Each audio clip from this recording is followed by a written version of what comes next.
Hello, my name's Michael Conneely, and this video is about the new moon of November the 1st. It's got very special power and potential.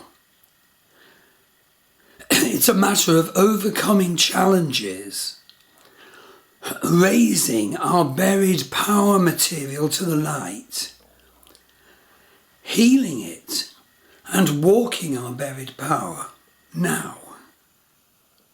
My goodness, what an utterly powerful, super powerful new moon there is on November the 1st. Central to it is that Mars is opposite Pluto. Do have a look at the chart on the November page of my Star Wheel Astrology website. The monthly pages are under the More drop-down. But please do note that it comes at the same time as 1. The revolution energy of Uranus and Jupiter in Vedic Taurus. Please see my separate November post on that as well. 2. The very special and unusual talent triangle aspect shape of Pluto trine Uranus apex Neptune. Pluto trine Uranus apex Neptune, which runs constantly in the heavens from September the 24th this year to June 2028. Please see my separate November post on that. So let us not ignore this potential for our lives. This is a profound showdown time, a great opportunity for each of us. Its energy is life-changing for those who need to be able to know how to identify it and how to use it in the way that is needed. Often, you could say, so very much needed. The November new moon is a hyper-powerful imperative for each of us to sort out our buried power issues, our denied power issues, and identify them and raise them to the light, and do the healing work needed on those buried power issues, and then walk on the path of power to the full and proper expression of ourself that was intended for this incarnation. Let's look at the astrology. So Moon and Sun are at 15 Vedic Libra in Swati Nakshatra. That's 3 Western Scorpio. It is a Judgment Day new moon. But unfortunately, the Sun is fallen and weakened in the sign of Vedic Libra. And Mars is in his weakness sign of Cancer. So we have to be aware of and not fall into those traps, and we have so much to sort out, to heal and grow. We must find the strength, find the methods, the healing methods, the empowerment methods. Basically, the energies of November do give us the chance to come into our proper power by raising what is hidden, by revealing what has been stuffed down into our shadow and our unconscious and raising it to the light, including, of course, wounds, including, of course, the fullness of our power that was not allowed to us. Yet at the time of this greatest of opportunities, there is the challenge. A debilitated Sun in Libra may be weakening us, maybe making us a bit more pessimistic, can even weaken our health. As I said, see the charts, Vedic and Western astrology for this new moon in my November month page on my Star Wheel Astrology website under the More drop-down. And crucially note, obviously, first of all, so important, Mars is opposition Pluto, with Mars at 4 Vedic Cancer and Pluto at 5 Vedic Capricorn. Do see my passionate November number 4 video blog post all about Mars opposite Pluto. But also be aware that there's Uranus and Jupiter transiting in Vedic Taurus, bringing a revolution to each of us, as they have done since Mars activated them on July the 14th.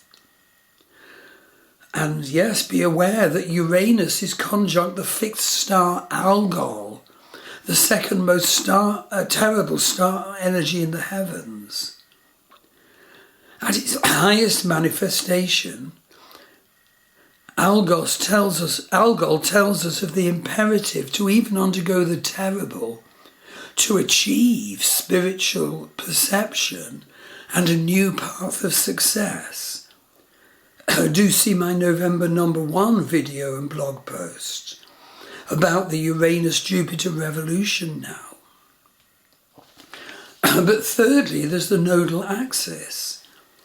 Ketu, the south node, is at 10 Vedic, Virgo, opposition Rahu north node at 10 Vedic Pisces. This is the axis of intuitive healer potential, Virgo to Pisces. Now, and then fourthly, there's a kite aspect shape. Well, this confers immense directed power. In the Western chart of the new moon, you can totally clearly see there's a chart aspect shape called a kite. It looks exactly like one, and it gives super powerful, super directed energy. So the spine of the kite, the central opposition, is Mars opposite Pluto. What super directed energy? The spine of a kite provides the tension to drive us to the goal. The goal is the energy of the apex planet.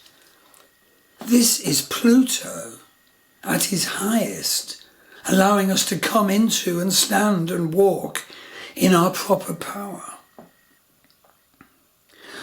We must be super careful to express our Mars properly at this time, because Mars is in the debilitation sign of Cancer, so it could be weak or ratty, etc. See my November number 1 video and blog post about that. So, a kite consists of 2 talent triangles, one above the other. The top talent triangle is Neptune trine Mercury, where each of those are sextile the apex planet Pluto. The main body of the kite is Neptune trine Mercury, where each of these are trine the base planet Mars. So the kite chart aspect shape gives its planets very directed energies. These planets can achieve clear direction. We must work on that. The kite seeks perfection.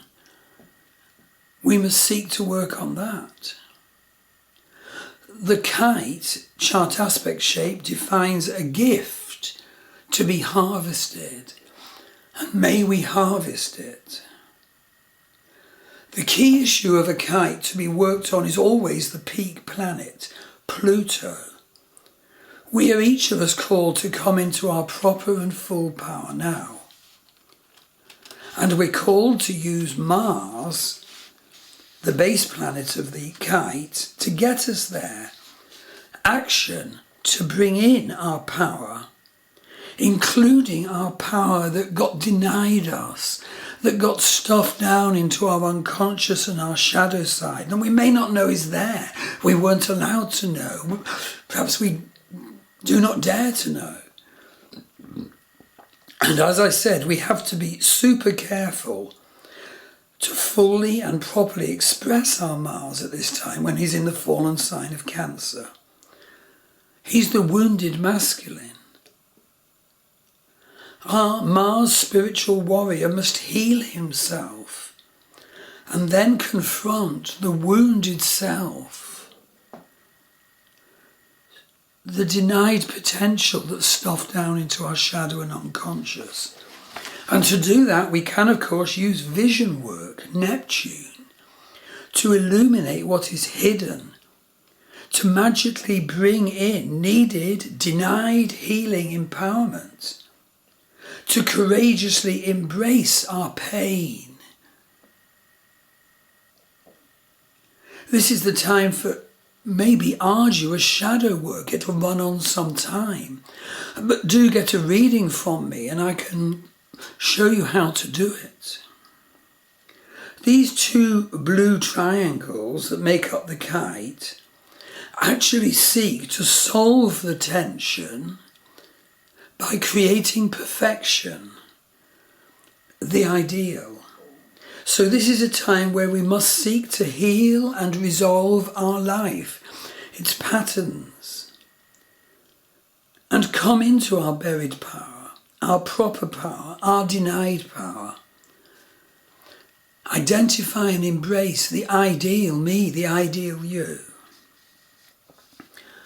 So point number 5, Venus is under pressure. Venus at 23 Vedic Scorpio receives aspects from Saturn, but also Jupiter and Chiron. So basically, Venus receives an opposition from Jupiter in Taurus, a square from Saturn in Aquarius, a trine from Chiron in Pisces.